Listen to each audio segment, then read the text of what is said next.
দেখো বন্ধুরা, চিত্রকূট মিষ্টি তৈরি করা হচ্ছে কত সুন্দরভাবে, দেখো হাতের দ্বারা। তোমরা ভিডিওটা দেখো, ভিডিওটা কমেন্ট করে জানিও। চিত্রকূট সুইট মানে হচ্ছে যেটা ভাজা মিষ্টি, এরপর ফ্রাই করা হবে, ফ্রাই করে ভেজে রসে দেওয়া হবে। তোমরা ভিডিওটা দেখো, কেমন লাগলো ভিডিওটা দেখে আমায় কমেন্টে জানিও।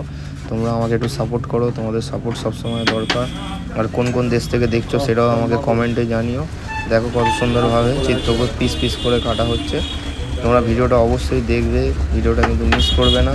চিত্রকূট সুইট যেটা ভাজা মিষ্টি বলা হয়, এরপর এরকমভাবে পিস পিস করে কেটে এটাকে ফ্রাই করা হবে, ফ্রাই করে রসে দেওয়া হবে। খেতে দারুণ টেস্ট হয়, একদম ক্ষীরের তৈরি হয় এটা ভাজা মিষ্টিটা। তোমরা ভিডিওটা দেখে কমেন্ট করে জানিও। ভিডিওটা আমি এখানে শেষ করলাম, টাটা।